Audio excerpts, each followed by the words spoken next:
What is up, nerds? My name is Jeremy Nathaniel Akers, and I want to break down one of my favorite liberating structures in development, the network patterning cards. Yeah, I drew that icon a long time ago. It's bad. Deal with it. Network patterning cards. Network patterning cards are in the category, once more, of these artifact related liberating structures. What they're going to help us do is to take note of the structure and pattern of our relationships and to make those things explicit. Good things happen when we make things that are implicit explicit, because then when we can see them, we can do something about them.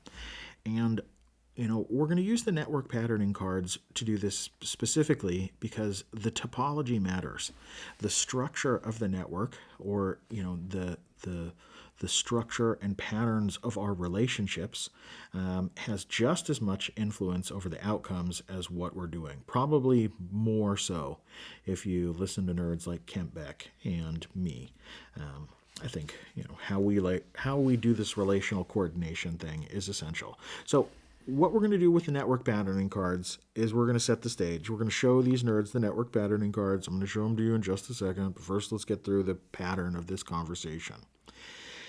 Because it's a doozy, right? We've got this artifact to help us have this very specific conversation, so let's not shy away from it. Let's get into it by identifying the patterns that we say we use in our collaboration.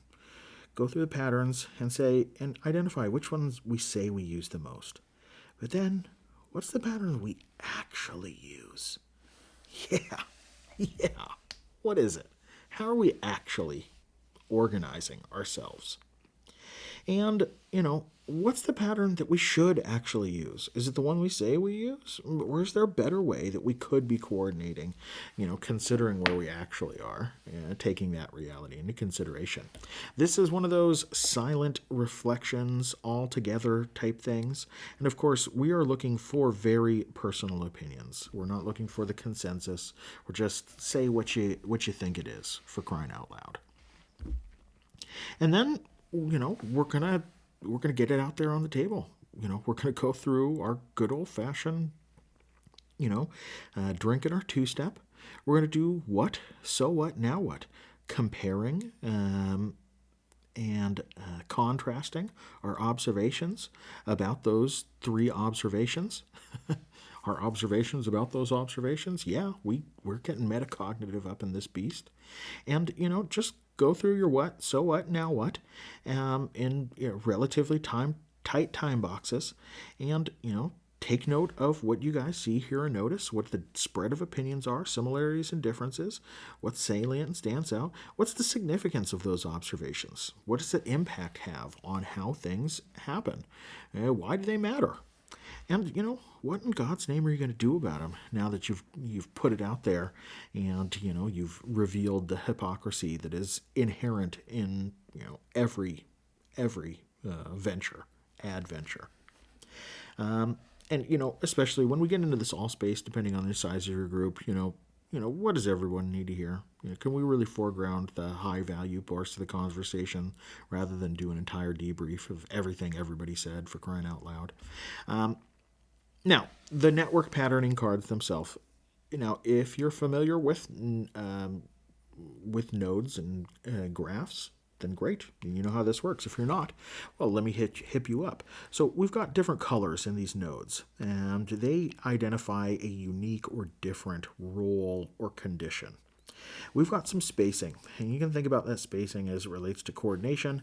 And we've got edges, these little lines connecting these nodes. And you can think about what flows across those edges, the flow of information, energy, vibes, attention, power, resources, know-how, all our different forms of capital. Everything that can flows across these connections. So what are our network patterns?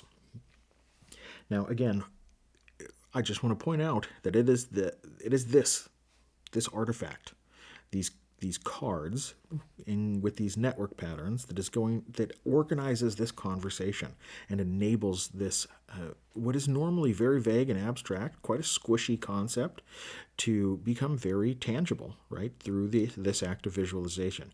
So what kind of network patterns can we see? We can see it's all about you, right? The hub and spoke, the spider at the center of the web. We can look at, the everybody holds hands, the cohesive clique as everyone is connected to everyone else. We can look at the way that we have the bridge to the outside, the boundary spanner that is in this connecting rule. We can look at the inner circle, right? Very well connected with some nerds out on there on the periphery, and we can look at a bunch of lone wolves, everybody out there just doing their own damn thing. And then we can think about the pattern of the gatekeeper with someone in the middle. For metering access, think about your product owners out there in the world.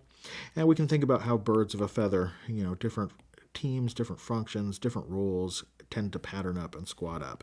And of course, we can think about strict hierarchy where the boss is the boss and everybody gets some marching orders through the chain of command. And then, of course, we can think about celebrating diversity, the homogeneous network, with lots of differences, all connected in different ways, in unique ways. And we can, of course, think about our lonesome twosomes, how our disconnected pairs, might reconstellate and squat up. So these are our network patterning cards. When we can start to use these to map out the web of relationships and the flow of information and communication, which is our organization. The organization is actually the flow of that communication. It is actually communication and the flow of energy, information, and resources. Without that communication and all the people in place, nothing's happening, right? So organization is communication. Deal with it. Use network patterning cards to make that communication explicit, and good things will happen when you can start to talk about the relationships. We're trying to give groups tools to sense themselves and to have very specific types of conversations that are normally very tricky without these tools. So remember, of course, that don't get dogmatic. I mean, there's no perfect pattern. There are just design choices. And so we're going to select for, strength or weakness is really a question of context, right? It needs to be a mess because sometimes we're going to want that everybody holds hands. We're going to want high interconnection. But, some in other conditions, everyone for themselves is going to be the vibe. So don't think that this pattern is better than the others. It's just a question of when you need it and what you're up against. So consider that. That's a different thing. Anyway, this has been a treatment of the network patterning cards. My name is Jeremy Nathaniel Akers. Consider how these network patterning cards pair with another structure, the social network web.